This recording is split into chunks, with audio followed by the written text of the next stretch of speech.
नमस्छात्राय सततम Sanskrit वयुनम channel पर आप सभी का हार्दिक स्वागत है। अष्टांग हृदय की इस श्रृंखला में हमने पूर्वोक्त वीडियो में शरीर में जो उत्पन्न दोष है उनके लिए शोधन कर्म और शमन औषधि जो है उनके बारे में सुना था, जाना था। अब जो मनोदोष है जो कि रजो और तमोगुण की वजह से है, तो उनके लिए परम औषध क्या है उनको निर्दिष्ट करते हुए महर्षि वाग्भट्ट कहते हैं, कायादि देशम आश्रित्य सर्वत्र सर्वम एव शरीर जातानां दोषाणां क्रमेण परम औषधम उक्तम। यानी काय आदि जो देश है शरीर इत्यादि उनका आश्रय लेकर शरीर में जो उत्पन्न दोष है उनके लिए जो श्रेष्ठ औषध था, बस्ती विरेचन वमन हो या फिर शमन के तौर पर तेल घृत मधु हो, उनको तो बताया आपने। लेकिन अथ मानसयो हो दोषयो हो किम तत्परम औषधम स्यात् इति तदर्थम आह। लेकिन मानस दोष जो है रजोगुण और तमोगुण की वजह से जो दोष उत्पन्न होते हैं उनके लिए परम श्रेष्ठ औषध क्या है, तो उनको निर्दिष्ट करते हुए कहते हैं, धी धैर्यात्मादि विज्ञानम मनोदोषौषधम परम। यानी मनोदोष के लिए रजोगुण और तमोगुण के लिए यदि कोई श्रेष्ठ औषध हो तो वह धी ही यानी बुद्धि है। फिर धैर्य धीरज पेशेंस और आत्मादि विज्ञान आदिपद से क्या क्या है वह अभी हम सर्वांग सुंदरा में देखेंगे।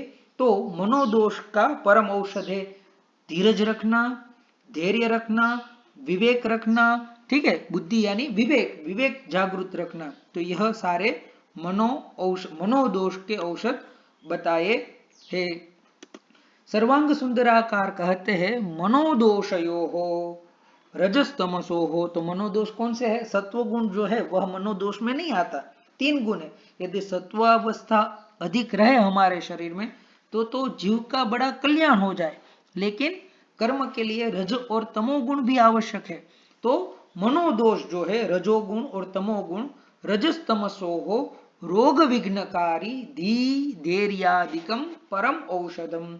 तो मनोदोष जो है रजस और तमस उनके लिए, उन रोगों के लिए, ठीक है, ये भी मन के ही रोग ही है रजस और तमस।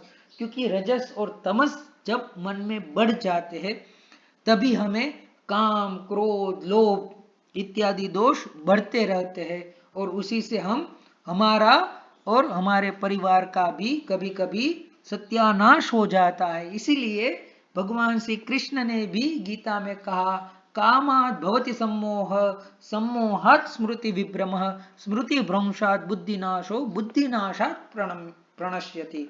ठीक है, काम से ही मोह उत्पन्न होता है, मोह से बुद्धि संभ्रम होती है और बुद्धि नाश से हमारा ही विनाश हो जाता है। तो ऐसा विनाश हमारा न हो, हमारे हम अगम्य गमन न करें या अखाद्य खादन न करें, उसके लिए धी धैर्य आदि जो है जो रजोगुण और तमोगुण को बढ़ने नहीं देते, ऐसे परम औषध को हमें अपनाना चाहिए। अब धी धैर्यात्मादि विज्ञानम की समास प्रदर्शित करते हुए कहते हैं, धीश्च धैर्यम च आत्मादि विज्ञानम च तथा विधम। ठीक है, तो यहां पर कौन सा समास है? समाहार द्वंद्व समास है। ठीक है, धी धैर्यात्मादि विज्ञानम यानी यह सारे मिलाकर होने चाहिए हमारे पास। हमारे मन में धी भी होनी चाहिए यानी बुद्धि भी होनी चाहिए, विवेक भी होना चाहिए, धीरज भी यानी पेशेंस भी होना चाहिए और आत्मादि विज्ञान आत्म का ज्ञान होना चाहिए। कह काल, एक बड़ा ही सुभाषित जो है वह भी याद आ रहा है कि प्रत्येक मनुष्य को प्रतिदिन सोते वक्त इन बातों का विचार करना चाहिए। वह क्या है सुभाषित? यह 5 बातें आपको प्रतिदिन सोचनी चाहिए। कह काल का निमित्राणि को देश को व्ययागमो कश्चाहम काच में शक्ति इति चिंत्यम मुहुर्मुहु। कह काल, अभी समय कैसा है या मेरा समय है या नहीं, अपना टाइम आएगा। ठीक है, तो वह अपना टाइम कब आएगा? जब हम धैर्य आत्मविज्ञान इत्यादि जो सद्गुण है और सद्वृत्त में जो बताए गए हैं उनका जब हम पालन करेंगे तभी तो अपना टाइम आएगा, वरना ऐसे रेप गाने से अपना टाइम नहीं आएगा। तो कह काल, तो प्रतिदिन सोते वक्त सोचना चाहिए मेरा समय कैसा है, પછી मेरे मित्र कौन कौन से, अच्छे मित्र है या बुरे मित्र है, मेरे मित्रों से मैं कुछ जान रहा हूं, मेरी उन्नति हो रही है या नहीं हो रही है, या फिर मेरी अधोगति हो रही है, फिर मेरे आय और व्यय क्या है, कच्चा हम और मैं कौन हूं, मैं कहां से आया हूं, और काच में शक्ति और मेरे में सामर्थ्य क्या है, मैं कुछ इस समाज के लिए, कुछ राष्ट्र के लिए क्या मैं कुछ कर सकता हूं। तो यह सारी बातें हमें सोचनी चाहिए। क्या मैं प्रतिदिन बहुत बेहतर बन रहा हूं, मैं अपना श्रेष्ठ दे रहा हूं अपने क्षेत्र में, तो यह सारी चीजें जो है वह हमें सोचनी चाहिए। तो इस प्रकार से धैर्य आत्मादि विज्ञान जो है उनको हमें हमारे जीवन में अपनाना चाहिए। तत्र अब प्रत्येक शब्द को इंगित करते हुए कहते हैं तत्र धी ही बुद्धि ही बाह्याध्यात्मिका नाम भावानाम हिताहित परिच्छेद विभाग कारिणी। तो धी कैसे कहते हैं, धी यानी बुद्धि, बुद्धि जो है वह बुद्धि, तो बुद्धि किसे कहते हैं, बाह्य आध्यात्मिका नाम यानी बाहर के और हमारे अंदर के जो भाव है उसमें से कौन से भाव या कौन से पदार्थ जो है वह हमारे लिए हितकर है और कौन से पदार्थ हमारे लिए अहितकर है, उनका परिच्छेद विभाग करने वाली जो है उसे ही धी कहते हैं, बुद्धि कहते हैं। हमारे लिए क्या पथ्य है, क्या पथ्य नहीं है, क्या हितकर है, क्या अहितकर नहीं है, ऐसा विभाजन करके हमें खुद ही अपने विवेक से निर्णय करना है कि जो हितकर है, जो पथ्य है, जो हमारे लिए श्रेष्ठ है, अच्छा है, उसे जीवन में अपनाना है, और जो हमारे जीवन के लिए अपथ्य है, अहितकर है, उसको टाटा बाय बाय बोल देना है, उसी का नाम धी है। धैर्यम धृति ही चेतसः स्थिरत्वम अचापलम।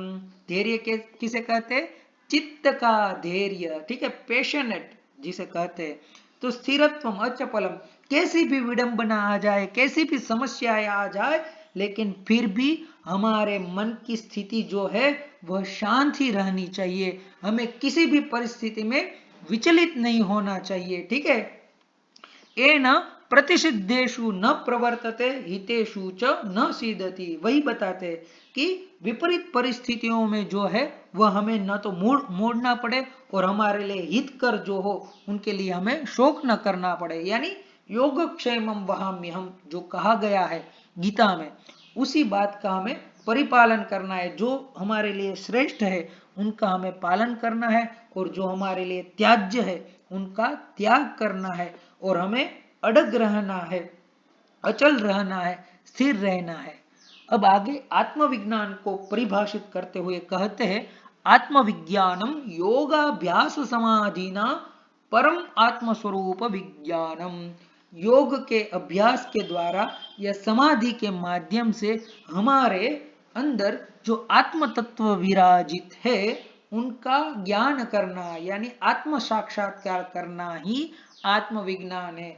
आजकल मनुष्य गूगल पर सब कुछ ढूंढ लेता है, लेकिन खुद को नहीं ढूंढ पाता, और खुद को ढूंढने का विज्ञान ही है आत्मविज्ञान। और उसी के लिए हमारे पतंजलि ने, महर्षि पतंजलि ने हमें योग सूत्र में 195 सूत्रों के माध्यम से योग का रहस्य बताया है।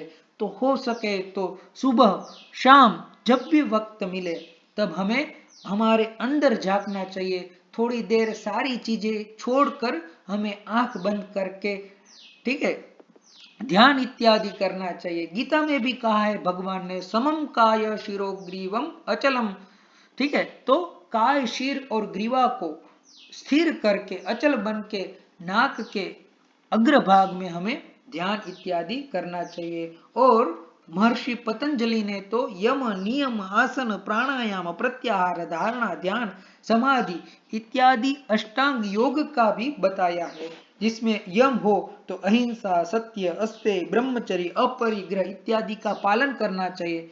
जिसको ही महात्मा गांधी जी ने पंच महाव्रत के माध्यम से बताया था। फिर नियम यानी सोच रखे, संतोष रखे, तप करे, स्वाध्याय करे, ईश्वर प्रणिधान करे। तो यह सारी चीजें जब हम अपने जीवन में अपनाएंगे तो हमारा तो उत्थान होगा ही, और साथ साथ हमारे परिवार, समाज और राष्ट्र का भी उत्थान होगा। और किसी भी परिस्थिति में हम न तो विचलित होंगे, न तो हम जो है वह असंयत होंगे।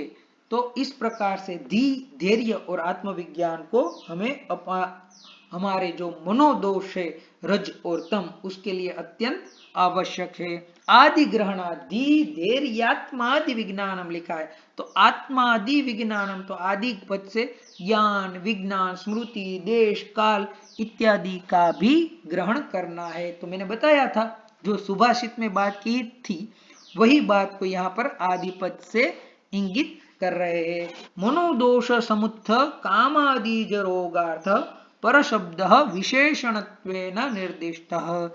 तो जो मनोदोष है, काम, क्रोध, लोभ, मोह, मद, मत्सर इत्यादि जो षड रिपु है, उनके लिए सबसे श्रेष्ठ औषध क्या है, इसीलिए श्लोक में पर शब्द लिखा हुआ है। धैर्यात्मादि विज्ञानम मनोदोषौषधम परम, तो परम यानी श्रेष्ठ औषध है। धैर्य, आत्मविज्ञान, यह सारी श्रेष्ठ औषधियां है। तो अपनी दिनचर्या को बहुत ही बढ़िया बनाइए, सुबह व्यायाम कीजिए, शाम को ध्यान कीजिए, तीनों समय संध्या उपासना कीजिए, ईश्वर की उपासना कीजिए। भोजन ग्रहण करते हैं तो भोजन ग्रहण करते वक्त भी ईश्वर को यह भोजन नहीं है, लेकिन यह भी हम जो रहे वह भजन के रूप में ही उसे ग्रहण कीजिए। तो इस प्रकार से प्रस्तुत श्लोक के माध्यम से महर्षि भागवत ने मनोदोष के जो औषध है उसके बारे में हमें इंगित किया। आपको यह वीडियो अच्छा लगा होगा। यदि यह वीडियो अच्छा लगा हो तो संस्कृत वयुनम चैनल को सब्सक्राइब करें और अपने प्रतिभाव अवश्य हमें कमेंट बॉक्स में बताइए। अस्तु, धन्यवाद।